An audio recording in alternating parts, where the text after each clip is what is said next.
ዓለማችን ላይ በጣም አደጉ ዴቨሎፕድ የምንላቸው ሀገራት አሉ አይደል? እንዴት ነው ያደጉት? ምንድነው የተለየ የተጠቀሙት ነገር? እኛ ለምንድነው ደግሞ ከዓለም ሀገራት በጣም ታችኛውን ደረጃ ያዝነው? ራሳችንን መመገብ ያልቻልነው? ህዝቦቻችን መስማማት ያልቻሉት ለምንድነው? ወንድም ከወንድሙ ጋር የሚገዳደልበት ምክንያት ምንድነው? አሁን ላይ እንደ ሀገርና አንዳንድ እነዚህ ነገሮች ዲፕ ማሰብ ይጠይቃል። ከዚ እኔ እንደ አንድ ሰው ሆኜ ማለፍ አልፈልግም። ሀገራችን ላይ የሚያየው ያለውትን አይነት ውጣ ውረድ፣ እርስ በርስ አለመግባባት፣ ዘረኝነት ምናምን ዝም ብዬ ማለፍ አልችልም። ለዛ ነው በነገራችን ላይ ሊቅነትን ይዤ ስመጣ ዋና ዓላማዬ ምሰራው ኢንዲቪጁዋሊ ሊሆን ይችላል። አንድ ሰው በባህሪ መቀየር፣ በአስተሳሰብ ማስተካከል ላይ ሊሆን ይችላል። የዛች የአንድ ሰው ኢፌክት ግን ሀገሬን እንድታስተካክል ነው የምፈልገው። ለዛ ነው የ50 ዓመት እቅድም ራዕይ የሚያወጣው 2063 ላይ ሊቅ የምትባልን ኢትዮጵያ መገንባትና ቀናለው። አንዳንዴ በጣም የውጭ ሀገራት ያደጉ ሀገራትን ምናምን ቪዲዮ ሳይ አናኗራቸውን ሳይ ውጪም ጓደኞች አሉ ምናምን ፋሚሊዎችም አሉ የሚደውሉልኝ ምናምንና በጣም ያስቀናኛልና እንደ ሀገር ለምን ወደ ኋላ ቀረ ተጎተተን? እንዴትስ ነው የምናስተካክለው? አሁን መቅረታችን እንዳለ ሆነ ወደ ኋላ ቀርተናል ምናምን፣ ግን እንዴት ምሳሌ የምናስተካክለው? እንዴት ነው ሶሉሽን ማምጣት የምንችለው? እኔ በጣም ያሳስበኛል። ለምን የሆነ ትልቅ ነገር ሰርቼ ማለፍ የምችል ሰው ነኝ። ሀገሬ ላይ ትልቅ ብራንድ ገንብቼ ማለፍ የምችል ሰው ነኝ። ሊቅ ነኝ። አእምሮዬ በጣም ስማርት ነው። ነገሮችን ማሰብ መከወን ይችላል። ማስተማር በደንብ እችላለሁ።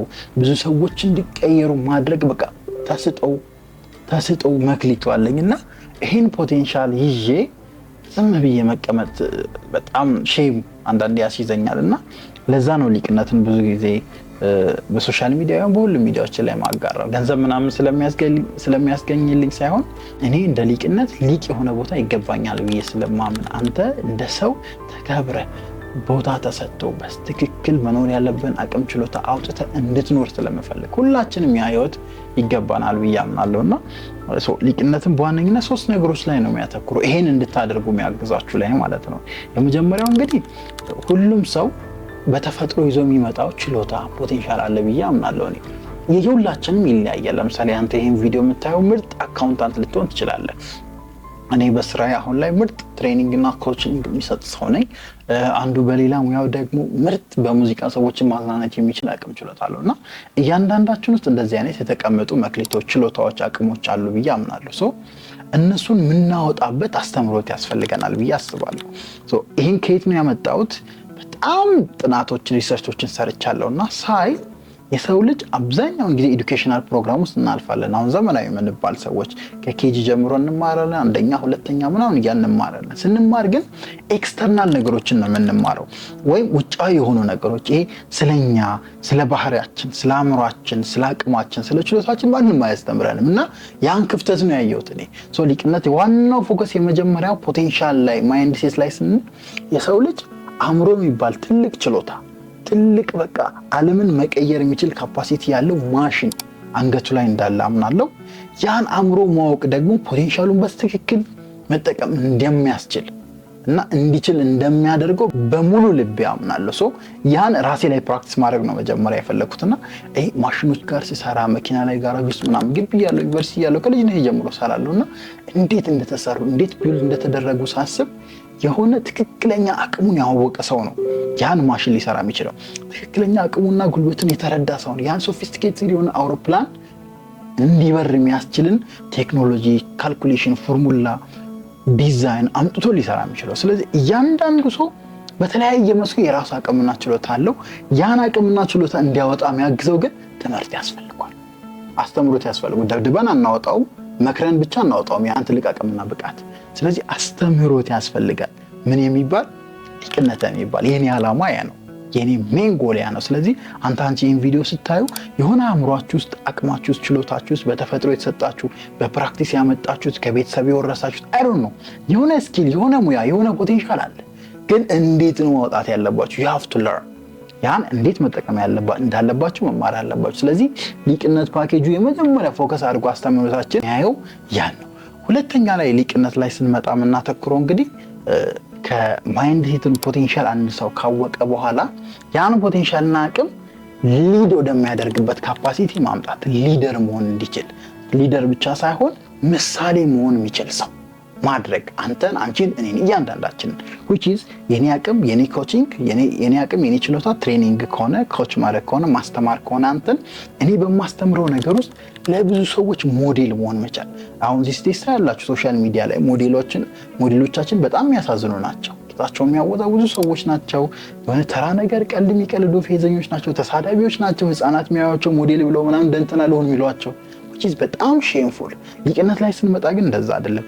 የራሱን አቅምና ችሎታ በጎ በሆነ መልኩ አውቆ ተረድቶ በዛ ውስጥ ሊድ ማድረግ የሚችል ሰው፣ ለሌሎች ምሳሌ መሆን የሚችል ሰው፣ በትምህርቱ በተለያዩ ሪሰርቾች አሪፍ ነገር ሰርቶ በዛ ውስጥ ጥሩ ወጣቶች የሚያዩት ህፃናት የሚያዩት መልካም ነገርን የሚያንጸባርቅ ሰው ማፍራት ነው፣ ሊደር መሆን።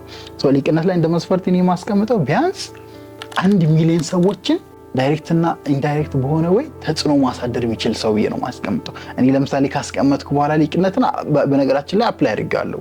1 ሚሊዮን ለሚሆኑ ሰዎች በትሬኒንግ በሶሻል ሚዲያ በኮቺንግ ኖርማል በትሬኒንግ ፊዚካል ትሬኒንግ በወረዳዎች በክፍለ ከተማዎች በቢሮዎች በትልልቅ መንግስታዊና ግላዊ ድርጅቶች በነዛ ውስጥ 1 ሚሊዮን ለሚሆኑ ሰዎችና ከዛ በላይ ስልጠናዎች ሰጥቻለሁ፣ ደርሻለሁ በሶሻል ሚዲያ ጨምሮ ማለት ነው። which is ሞዴል ሆኛለሁ። ሊቃውንት የሚባል ስለ ባህሪ ያስተማረኝ ሰው አለ ብሎ የሆነ ሰው ያየኛል። ስለ ማይንድ ሴት ያስተማረኝ ሰው አለ፣ ዋው በጣም አሪፍ ትምህርት ሰጥቶኛል፣ ስለ ፎከስ ስለ ታይም ማኔጅመንት የሚል ሰው አለ። ሰው ሞዴል ሆኛለሁ። እኔ ውስጥ ያለን የማስተማር ኮቺንግ ካፓሲቲ ተጠቅሜ ለሌሎች ምሳሌ መሆን መቻል፣ ለሌሎች መትረፍ መቻል። ሁለተኛው የሊቅነት ዋና ጎል ሊደር መሆን፣ መሪ መሆን፣ ምሳሌ መሆን፣ ሞዴል መሆን የሚለው ላይ እናተኩራለን እንደ ሊቅነት ማለት። ሶስተኛው ሊቅነት ሞር የሚያተኩረው አቅሙን አንድ ሰው ካወቀ ፖቴንሻሉን ማይንድሴቱን ከተረዳና ያን አቅም አውጥቶ ሌሎችን ሊድ ማድረግ ከቻለ ኢንፍሉዌንስ ማድረግ ከቻለ ያን ነገር ቢዝነስ እንዲያደርግ እንፈልጋለን። ኢንተርፕረነር እንድንሆን ሶስተኛው የምናተኩረው ኢንተርፕረነርሺፕ ላይ ነው። ኢንተርፕረነርሺፕ ስንል በቃ ያንተን ችግር መፍታት፣ የኔን ችግር መፍታት፣ የሌሎች ኢትዮጵያውያንን ችግር መፍታትና በዛ ፕሮብሌም ሶልቭ በሚያደርገው ልክ ፋይናንሻሊ ጌን ማድረግ ራሱ ሀብታም መሆን መቻል፣ ገንዘብ ማግኘት መቻል። እነዚህ ናቸው 3 ዋነኛ የሊቅነት ፎከሶች።